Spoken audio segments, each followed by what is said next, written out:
बिस्मिल्लाहिर्रहमानिर्रहीम। आज हम स्टार्ट करेंगे लेक्चर नंबर 27, यूनिट नंबर 4 है स्ट्रक्चर ऑफ मॉलिक्यूल्स। टॉपिक हमारा है इंटरमॉलिक्यूलर फोर्सेस। इंटरमॉलिक्यूलर फोर्सेस वो फोर्सेस है जो कि मॉलिक्यूल्स को आपस में क्लोजर लेके आती है, करीब लेके आती है। फिर वो आपस में बंध जाते हैं, बॉन्ड बनाते हैं। ठीक है, फिर अब ये जो बॉन्डिंग होती है जो मॉलिक्यूल्स के दरमियान या एटम्स के दरमियान होती है, ये अलग अलग टाइप की होती है जो कि डिपेंड करती है टाइप ऑफ मॉलिक्यूल पे। ठीक है, तो जो इंटर मॉलिक्यूलर फोर्सेस है, इंटर का मतलब है दरमियान, मॉलिक्यूल्स, मॉलिक्यूलर मतलब मॉलिक्यूल्स, तो इसका मतलब अलग अलग मॉलिक्यूल्स के बीच में जो फोर्स अप्लाई होती है और इसके नतीजे में जो बॉन्ड बनता है, ठीक है, उस फोर्स को हम क्या कहते हैं? इंटर मॉलिक्यूलर फोर्स कहते हैं। तो ये जो इंटर मॉलिक्यूलर फोर्स है ये डिपेंड करती है कि कौन कौन से किस्म के मॉलिक्यूल्स उस पर्टिकुलर इंटर मॉलिक्यूलर फोर्स में हिस्सा ले रहे हैं। उसी के अकॉर्डिंग उनके टाइप्स चेंज होते रहते हैं। तो इंटर मॉलिक्यूलर फोर्सेस जो है वो कई टाइप्स की है। यहाँ पे जो हम दो टाइप्स डिस्कस करेंगे वो है डाइपोल डाइपोल फोर्सेस और हाइड्रोजन बॉन्डिंग। पहले देखते हैं कि डाइपोल डाइपोल फोर्सेस क्या होते हैं। पोल्स की बात हो रही है। पोल्स कहाँ बन रहे थे? पोलर मॉलिक्यूल्स में बन रहे थे। ठीक है, जब उन पे चार्ज आता था पार्शियली पॉजिटिव और पार्शियली नेगेटिव का, तो तब हम ये कहते थे कि भाई इन्होंने तो दो पोल्स बना दिए, एक पोल हमारे पास नेगेटिव है, दूसरा पोल जो है वो हमारे पास पॉजिटिव है। तो यहाँ पे भी हम क्या कहते हैं कि वो फोर्स ऑफ अट्रैक्शन जो कि ऑपोजिटली चार्ज्ड एंड्स के दरमियान होगा। किसके ऑपोजिटली चार्ज एंड्स के दरमियान? किसी भी पोलर मॉलिक्यूल के ऑपोजिटली चार्ज एंड्स के दरमियान। तब हम उसे कहेंगे कि ये फोर्स जो है वो डाइपोल डाइपोल फोर्स है। ठीक, किसी भी पोलर मॉलिक्यूल में, पोलर मॉलिक्यूल आपको याद होगा कि उसमें एंड्स बनते थे, एक पॉजिटिव एंड बनता था और एक नेगेटिव एंड बनता था। और वो एंड्स किस वजह से बनते थे कि किसी इलेक्ट्रोनेगेटिव एटम का इलेक्ट्रॉन्स की शेयरिंग के दौरान इलेक्ट्रॉन्स पे होल्ड ज़्यादा होता था, तब जो है वो खुद पे माइनस का चार्ज प्रोड्यूस करता था पार्शियल, और जो दूसरा इलेक्ट्रॉन्स था जो कमज़ोर एटम होता था उस पे पार्शियली पॉजिटिव चार्ज आ जाता था। तो किसी भी पोलर मॉलिक्यूल के उन पार्शियली पॉजिटिव और पार्शियली नेगेटिव एंड्स जो है उनके दरमियान जो फोर्स होगी वो फोर्स कहलाएगी हमारे पास डाइपोल डाइपोल फोर्स। और ये जो फोर्स ऑफ अट्रैक्शन है मॉलिक्यूल्स के दरमियान जिसको हम कहते हैं डाइपोल डाइपोल फोर्स, ये होती है परमानेंट भी और इंड्यूस्ड भी। दो टाइप्स की होती है, एक तो परमानेंट होती है और एक इंड्यूस्ड होती है। परमानेंट डाइपोल डाइपोल फोर्स जो है वो होती है पोलर मॉलिक्यूल्स में, और जो इंड्यूस्ड डाइपोल डाइपोल फोर्सेस होती है वो होती है नॉन पोलर मॉलिक्यूल्स में, यानी उसमें इंड्यूस की जाती है, उसमें होती नहीं है लेकिन उसमें पोल्स क्रिएट किए जाते हैं बाहर की एनर्जी के थ्रू। तो यहाँ पे ये चीज़ भी याद रखिएगा कि दो टाइप्स होती है, पोलर परमानेंट और इंड्यूस्ड, और जो कि पोलर मॉलिक्यूल्स में होती है वो होती है permanent dipole dipole force. Example अगर हम देखें किसकी लेंगे? हाइड्रोक्लोरिक एसिड की। हाइड्रोक्लोरिक एसिड में दो मॉलिक्यूल्स जो है वो एग्जिस्ट कर रहे हैं, हाइड्रोजन और क्लोरीन। अब यहाँ पे जब ये बॉन्ड बनता है तो हमने बात की थी पिछले लेक्चर में कि ये जो क्लोरीन है ये कोशिश करता है कि इलेक्ट्रॉन्स को ज़्यादा से ज़्यादा अपनी तरफ खींचे। तो इस खींचातानी में क्लोरीन अपने ऊपर पार्शियली नेगेटिव चार्ज लेके आ जाता है। ठीक है, और ये जो हाइड्रोजन है ये कोशिश करता है कि भाई इलेक्ट्रॉन मेरे पास रहे ज़्यादा, लेकिन क्योंकि क्लोरीन जो है वो ज़्यादा इलेक्ट्रोनेगेटिव है तो वो उसकी ताकत ज़्यादा है, इसलिए वो जो इलेक्ट्रॉन्स का जो डिस्ट्रीब्यूशन है वो इस तरफ ज़्यादा हो जाती है। इसी वजह से इन पे पर्टिकुलर नेगेटिव, पार्शियल नेगेटिव और पार्शियल पॉजिटिव चार्जेस आ जाते हैं। अब ये जो पार्शियल नेगेटिव और पार्शियल पॉजिटिव चार्जेस है इनके दरमियान कौन सी फोर्स एग्जिस्ट कर रही है? इनके दरमियान एग्जिस्ट कर रही है डाइपोल डाइपोल फोर्स। और ये जो डाइपोल डाइपोल फोर्स है उसको हम एक ऐसे एरो से शो करते हैं जो कि स्टार्ट होता है प्लस से और फिर एक डायरेक्शन में जाता है। तो जो प्लस वाला साइड है, जो टेल है उसकी, वो कहाँ पे आएगी? इलेक्ट्रोपॉजिटिव की तरफ से आएगी।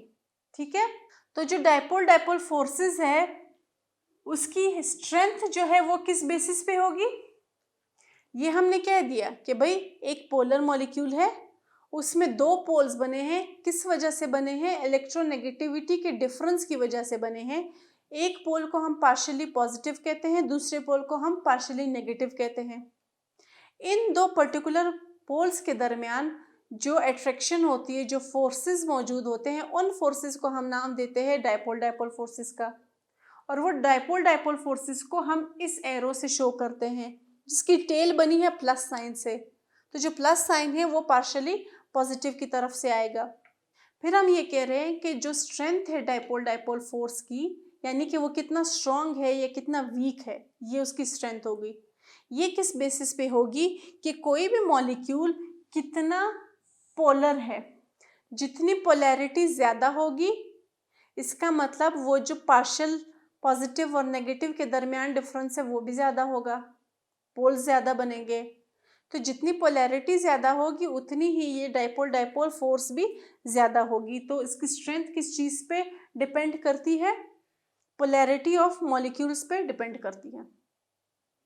ठीक है, यहाँ पे ये डायग्रामेटिक रिप्रेजेंटेशन है जो कि यही शो कर रही है कि जो हाइड्रोजन का हिस्सा है वो छोटा सा रह गया है और जो क्लोरीन का हिस्सा है वो बड़ा है। वजह क्या है कि क्लोरीन जो है वो इलेक्ट्रॉन्स को ज़्यादा अपनी तरफ खींच रहा है, ज़्यादा डेंसिटी से। ठीक है, इसीलिए इन पे ये चार्जेस प्रोड्यूस हो जाते हैं।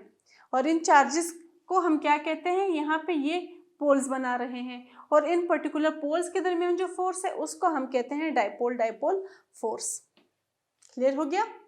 अब हम आ जाते हैं कि हाइड्रोजन बॉन्डिंग क्या होती है। एक इंटरमॉलिक्यूलर फोर्स तो हमने देख ली जो कि बहुत सिंपल थी कि दो पोल्स के दरमियान बनती है, और वो दो पोल्स कहाँ पाए जाते हैं? वो पाए जाते हैं पोलर मॉलिक्यूल्स में। अब हम कह रहे हैं कि जो हाइड्रोजन बॉन्डिंग है वो क्या होती है। तो हाइड्रोजन बॉन्डिंग जो है वो केमिकल बॉन्डिंग की एक ऐसी टाइप है जिसमें, अब देखो नाम जाहिर कर रहे हैं, एक चीज़ जो है, एक एटम तो हाइड्रोजन ने होना ही है, यानी इस बॉन्डिंग के लिए हाइड्रोजन का होना मस्ट है।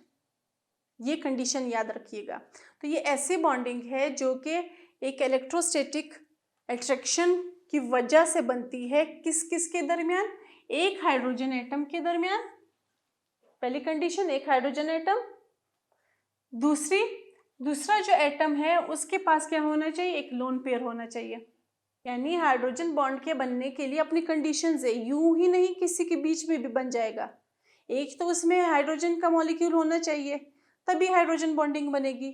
दूसरी बात यह है कि जो दूसरा एटम भी आएगा, दूसरा मॉलिक्यूल भी आएगा, उसके पास भी लोन पेयर होना चाहिए इलेक्ट्रॉन का, तब जाके क्या बनेगी? हाइड्रोजन बॉन्डिंग बनेगी। तो हाइड्रोजन बॉन्डिंग वो इलेक्ट्रोस्टैटिक अट्रैक्शन है जो कि हाइड्रोजन के एटम के दरमियान और किसी दूसरे एटम के दरमियान बनती है, और उस दूसरे एटम में लोन पेयर्स का होना ज़रूरी होता है। सही? तो एक हाइड्रोजन बॉन्ड के बनने के लिए क्या ज़रूरी है? कि एक हाइड्रोजन जो है वो बॉन्डेड होना चाहिए किसी भी इलेक्ट्रोनेगेटिव एटम से। जैसे यहाँ पे हम फर्ज करें क्लोरीन ले रहे हैं, ठीक है, इलेक्ट्रोनेगेटिव एटम ये भी है, या हम इसको क्लोरीन के बजाय क्या कर लेंगे? हम वाटर का भी मॉलिक्यूल ले सकते हैं। ठीक है, हम सिंपली वाटर का मॉलिक्यूल ले लेते हैं। तो हाइड्रोजन, ठीक है, एक हाइड्रोजन है एटम, दूसरा एटम कौन है? ऑक्सीजन है। ऑक्सीजन कौन से नेचर का है? इलेक्ट्रोनेगेटिव नेचर का है। तो इसका मतलब दोनों कंडीशन फुलफिल हो रही है। हमारे पास एक एटम हाइड्रोजन है, दूसरा एटम हमारे पास इलेक्ट्रोनेगेटिव है, और इलेक्ट्रोनेगेटिव होने के साथ साथ ऑक्सीजन के पास एक लोन पेयर भी है। तो सारी की सारी कंडीशंस पूरी हो गई। अब इनके दरमियान में जो बॉन्डिंग होगी, जो इलेक्ट्रोस्टैटिक अट्रैक्शन होगी, उसको हम क्या कहेंगे कि यहाँ पे हाइड्रोजन बॉन्डिंग एग्जिस्ट कर रही है। ठीक है जी। तो इलेक्ट्रोनेगेटिव जो एटम्स है वो कौन कौन से हो सकते हैं? नाइट्रोजन हो सकता है, ऑक्सीजन हो सकता है, फ्लोरीन हो सकता है। इन सारों की स्पेसिफिकली एग्जांपल्स क्यों हमने इसलिए दी है, क्योंकि इन सब के पास जो है लोन पेयर्स मौजूद हैं। ठीक है, और ये ज़्यादा इलेक्ट्रोनेगेटिव है। तो अब यहाँ पे अगर हम बात करें कि हाइड्रोजन का एक मॉलिक्यूल जो है वो बॉन्ड है ऑक्सीजन या फ्लोरीन के साथ, तब हमारे पास क्या होगी, हाईली पोलर मॉलिक्यूल्स बनेंगे। जो हाइड्रोजन बॉन्डिंग है ना, वो भी कहाँ पे हो रही है, पोलर मॉलिक्यूल्स में हो रही है। यानी ये जो इंटर मॉलिक्यूलर फोर्सेस की हम बात कर रहे हैं, जो डायपोल डायपोल फोर्सेस थी वो भी कहाँ पे बन रही थी, पोलर मॉलिक्यूल्स में, और जो हाइड्रोजन बॉन्डिंग है वो भी हमारे पास पोलर मॉलिक्यूल्स में बनेंगे। तो किसी भी पोलर मॉलिक्यूल्स में पोलैरिटी किस वजह से हाई होती है, यहाँ पे जो वर्ड है क्या यूज किया है, हाई पोलर मॉलिक्यूल्स। तो पोलैरिटी हाई किस वजह से होती है, जब ज्यादा इलेक्ट्रोनेगेटिविटी का डिफरेंस होगा। तो जितनी इलेक्ट्रोनेगेटिविटी ज्यादा वाले एलिमेंट यूज होंगे तो उतनी ही हाइड्रोजन बॉन्डिंग जो है वो भी स्ट्रांग होगी। ठीक है, तो अगर किसी मॉलिक्यूल में हाइड्रोजन बॉन्डिंग ज़्यादा है तो इसका मतलब वो लीड करता है किसको, हाई मेल्टिंग और बॉइलिंग पॉइंट्स को। वजह क्या है कि ये जो डायपोल डायपोल इंटरेक्शन है किसी पोलर मॉलिक्यूल में, उसकी वजह से जो हाइड्रोजन है और जो फ्लोरीन या ऑक्सीजन है वो ज़्यादा स्ट्रॉन्ग हो जाता है एज़ कम्पेयर टू दूसरे इंटरेक्शंस के। तो इसलिए इस एज अ रिजल्ट क्या होता है कि मेल्टिंग और बॉइलिंग पॉइंट जो है वो इंक्रीज हो जाती है। ठीक है, एग्जाम्पल पानी की ले लेते हैं। पानी का बॉइलिंग पॉइंट आपको पता है 100 डिग्री सेल्सियस है, काफ़ी ज़्यादा है ना। अगर आप हाइड्रोजन सल्फाइड को देखो तो उसका -60 है, ह्यूज डिफरेंस। -60 में और दूसरा जो है वो क्या है 100 है पानी में। तो वजह क्या है, डिफरेंस क्या है, इतने ह्यूज डिफरेंस की वजह ये है कि पानी के मॉलिक्यूल में हमारे पास होती है हाइड्रोजन बॉन्डिंग जो कि स्ट्रॉन्ग बॉन्डिंग है, और हाइड्रोजन सल्फाइड में हमारे पास हाइड्रोजन बॉन्डिंग एग्जिस्ट नहीं कर रही।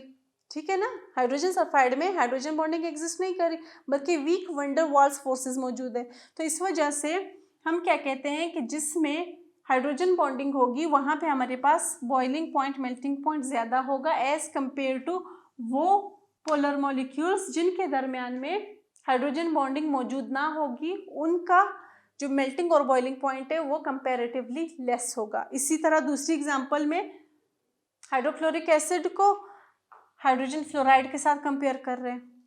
तो हाइड्रोक्लोरिक एसिड में क्या है, इसका जो बॉइलिंग पॉइंट है वो कितना है, -85 डिग्री सेल्सियस है।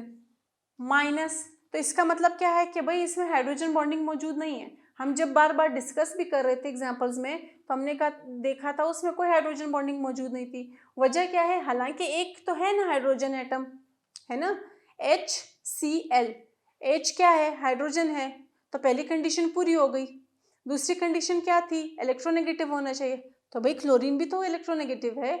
लेकिन हमने कहा था कि क्लोरीन या कोई भी दूसरा इलेक्ट्रोनेगेटिव एलिमेंट या आइटम जिसके पास लोन पेयर भी हो, तो क्लोरीन के पास लोन पेयर नहीं मौजूद, इसीलिए इसमें हाइड्रोजन बॉन्डिंग भी नहीं मौजूद। तो हाइड्रोजन बॉन्डिंग नहीं प्रेजेंट, इसलिए उसका एटम जो मेल्टिंग और बॉइलिंग पॉइंट है वो कम होगा। कंपेयर करेंगे हाइड्रोजन फ्लोराइड के साथ, तो फ्लोराइड के पास फ्लोरीन के पास है लोन पेयर, इलेक्ट्रोनेगेटिव भी है, लोन पेयर भी है और साथ में हाइड्रोजन भी है। कंडीशंस पूरी हो गई, हाइड्रोजन बॉन्डिंग हो गई। तो इन दोनों को जब आप कंपेयर करोगे, हालांकि पीरियोडिक टेबल में ये आसपास ही है फ्लोरीन और डायरेक्ट क्लोरीन, लेकिन फिर भी इनके बॉइलिंग पॉइंट में इतना ह्यूज डिफरेंस है। फिर हम क्या कहते हैं कि हाइड्रोजन बॉन्डिंग की जो स्ट्रेंथ है वो क्या करती है, फिजिकल प्रॉपर्टीज को चेंज करती है। यानी वही बात हो गई कि मेल्टिंग और बॉइलिंग पॉइंट्स जो है वो बेस्ड ऑन हाइड्रोजन बॉन्डिंग होते हैं। जिस मॉलिक्यूल में हाइड्रोजन बॉन्डिंग होगी इसका मतलब वहाँ पे फोर्सेस स्ट्रांग है, बॉन्डिंग स्ट्रांग है, तो उनके बॉन्ड्स को तोड़ना मुश्किल होगा। इसी वजह से हाई टेम्परेचर चाहिए होता है उसकी बॉइलिंग के लिए, एज कंपेयर टू ऐसे मॉलिक्यूल जिसमें सिर्फ वंडर वॉल्स फोर्सेस मौजूद हो जो कि वीक है और उनके बॉन्ड को आसानी से तोड़ा जा सकता है।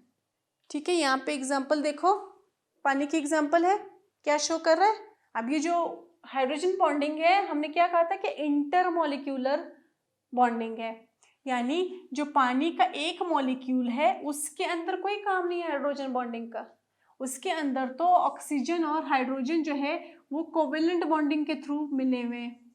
यहाँ पे बॉन्डिंग क्या है, कोवेलेंट है। लेकिन एक मॉलिक्यूल यानी एक वाटर मॉलिक्यूल का हाइड्रोजन और दूसरे वाटर मॉलिक्यूल का ऑक्सीजन जो कि इलेक्ट्रोनेगेटिव है, ये जब रिएक्शन करेंगे, ये जब आपस में बॉन्ड बनाएंगे, उस बॉन्ड को हम कहते हैं हाइड्रोजन बॉन्ड।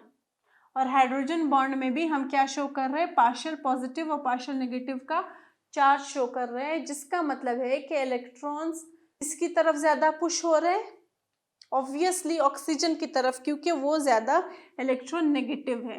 तो यहाँ पे वाटर के जितने भी मॉलिक्यूल्स अब यहाँ पे अटैच होते जाएंगे ना, उन सब के साथ यही किस्सा होना है। जैसे अगर आप अब इनको भी अटैच करना चाहो तो क्या होगी, वो जो हाइड्रोजन है वो यहाँ कंबाइन हो जाएगा, इसी तरह इस हाइड्रोजन के साथ कोई और ऑक्सीजन आके कंबाइन हो जाएगा। तो ये इंटरमॉलिक्यूलर फोर्स है जो कि वाटर के मॉलिक्यूल में मौजूद है और ये काफ़ी स्ट्रॉन्ग फोर्सेस होती हैं। एग्जाम्पल्स हैं पानी, वाटर एंड अमोनिया, यानी वाटर का एक मॉलिक्यूल, वो तो वाटर और वाटर के मॉलिक्यूल्स थे ना, यहाँ पे वाटर का एक मॉलिक्यूल और दूसरा जो है अमोनिया है।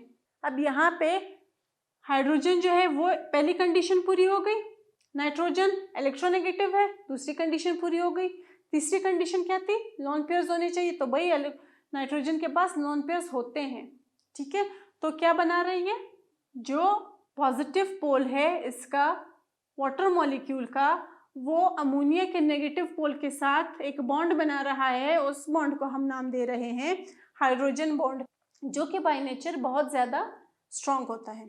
हाइड्रोजन फ्लोराइड में अभी हमने डिस्कस किया था, एक हाइड्रोजन फ्लोराइड का मॉलिक्यूल, दूसरे हाइड्रोजन फ्लोराइड का मॉलिक्यूल, पहले हाइड्रोजन फ्लोराइड के मॉलिक्यूल का हाइड्रोजन कंबाइन होगा दूसरे हाइड्रोजन फ्लोराइड के फ्लोरीन के साथ, तब हमारे पास बनेगा हाइड्रोजन बॉन्ड। इसी तरह मिथेनॉल का भी क्या है, हाइड्रोजन बॉन्डिंग है। कौन कौन बना रहा है, ऑक्सीजन और हाइड्रोजन, यानी एक मॉलिक्यूल का हाइड्रोजन का पार्ट आएगा जो कि पार्शियली पॉजिटिव है, और दूसरे मॉलिक्यूल का नेगेटिव पार्ट आएगा पार्शियली नेगेटिव जो कि ऑक्सीजन है, तब जाके ये हमारे पास बनाएंगे हाइड्रोजन बॉन्डिंग।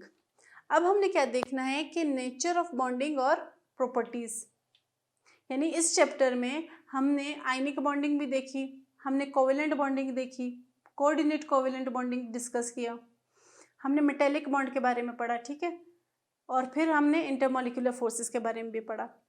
अब हम क्या देख रहे हैं कि नेचर ऑफ बॉन्डिंग और प्रॉपर्टीज, यानी जब मॉलिक्यूल्स में कौन सी नेचर का बॉन्ड हो तो तब वो कौन कौन सी प्रॉपर्टीज शो करते हैं। ठीक है, तो यहाँ पे हम क्या कर रहे हैं कि द टाइप ऑफ बॉन्डिंग जो है वो हम कहते हैं कि वो ग्रेटली, वो ज़्यादा इफेक्ट करती है किस चीज़ को, फिजिकल और केमिकल प्रॉपर्टीज जो कंपाउंड्स की होती हैं। जाहिर है जब बॉन्ड बनेंगे तो इसका मतलब फिजिकल और केमिकल प्रॉपर्टीज जो है वो भी चेंज होंगी। ठीक है, हमने कंपाउंड की डेफिनेशन में बहुत पीछे देखा था कि जब कंपाउंड्स बनते हैं मॉलिक्यूल्स के मिलने से तो तब उनकी प्रॉपर्टीज कंप्लीटली चेंज होती है एज कंपेयर टू वो मॉलिक्यूल्स जो कि उनको बना रहे हैं, उस कंपाउंड को बना रहे हैं। तो इसका मतलब जब कंपाउंड बनते हैं तो इसका मतलब बॉन्डिंग होती है, तो बॉन्ड का बहुत असर होता है फिजिकल और केमिकल प्रॉपर्टीज कंपाउंड्स की डेवलप करने में। ठीक है, और ये बॉन्डिंग जो है वो इसलिए भी इम्पॉर्टेंट है कि ये जो कंपाउंड्स होते हैं वो बॉन्डिंग की टाइप पे ही क्लासिफाई होते हैं। अब हमने कहा पोलर कंपाउंड्स, पोलर मॉलिक्यूल्स, क्यों बोला हमने पोलर मॉलिक्यूल्स, क्योंकि उनमें पोलर बॉन्डिंग पाई जाती है। कोवेलेंट मॉलिक्यूल्स, आयनिक मॉलिक्यूल्स, आयनिक कंपाउंड्स, क्यों, क्योंकि उनमें आयनिक बॉन्डिंग होती है। तो एक तो उनकी फिजिकल और केमिकल प्रॉपर्टीज पता चलती है, दूसरा उसमें टाइप ऑफ बॉन्डिंग की बेस पे हम कंपाउंड्स को क्लासिफाई कर सकते हैं। ठीक है, अलग अलग टाइप्स में।